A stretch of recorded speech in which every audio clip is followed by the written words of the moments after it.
করবেন না প্লিজ, না হলে এক্ষুনি ভূমিকম্পে চারিদিক ফেটে ডিজাস্টার হবে। আরে ফাটুক ম্যাডাম, আপনার জন্য আমি ব্যবচ্ছিন্ন মালভূমি হয়ে যাব। ম্যাডাম, আমি আমার বালিতে লিখে দিচ্ছি, ভূমির ঢালের দিক থেকে আমার মতো পারফেক্ট ভূমি আপনি কোথাও পাবেন না। এবার আপনি ডিসাইড করুন, আপনিও শক্ত পাথুরে জমি দিয়ে যাবেন, না আমার নরম আদুরে ভূমিতে গা ভাসাবেন। কেন বে, আদর্শ তুই করতে পারিস? চারটা এই কি বললি? যা শুনলি তুই? ওকে ওকে, স্টপ স্টপ। আই ডিসাইডেড আমি দুজনের মাঝখান দিয়ে যাব। হ্যাঁ, মাঝখান দিয়ে? তাহলে ম্যাডাম দুটো শাখায় বিভক্ত হয়ে দুজনের ওপর দিয়ে গেলে ভালো হতো না? No, impossible. শাখা নদীর সৃষ্টি করতে গেলে তো আমাকে আবার আপনাদের ভাষায় বিবাহিত হতে হবে, তাতে আমার ফ্লো আর ফিগার দুই খারাপ হবে।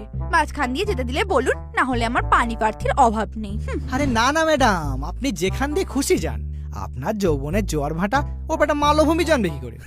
এমন করছিস যেন ম্যাডাম থেকে ওই জোয়ারে কতবার টেনে নিয়ে গেছে। You guys are so funny. তবে আমি কিন্তু খরস্রোতা নই যে শুধু টেনেই নিয়ে যাব, মুড হলে মাঝে মধ্যে ডুবিয়েও ছাড়ি।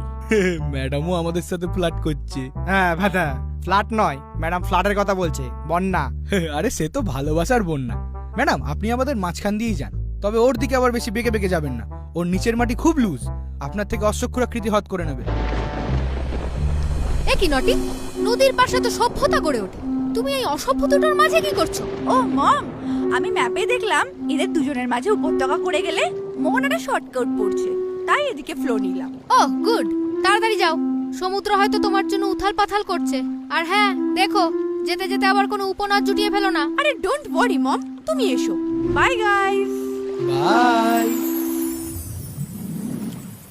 এমন কলকলে মেঘের এমন টলটলে মেয়ে দেখলে বিশ্বাস হয় ভাই? মালো, মুখের গুহাটা বন্ধ কর।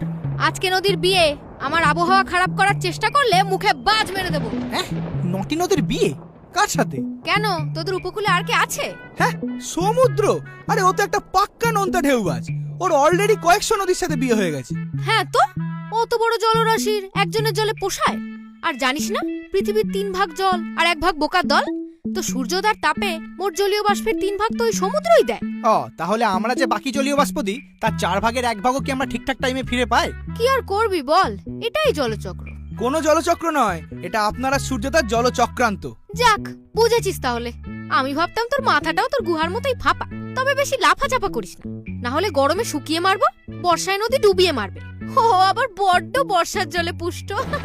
আচ্ছা, তার মানে আমাদের গতি নেই বলে তোমরা জল নিয়ে যা খুশি করবে, আর মাটির উপরে সব জলচক্রান্ত দেখেও আমাদের শান্ত থাকতে হবে, তাই তো? ঠিক তাই, শান্ত থাকলেই জ্যান্ত থাকবি, কারণ জল মানেই জীবন।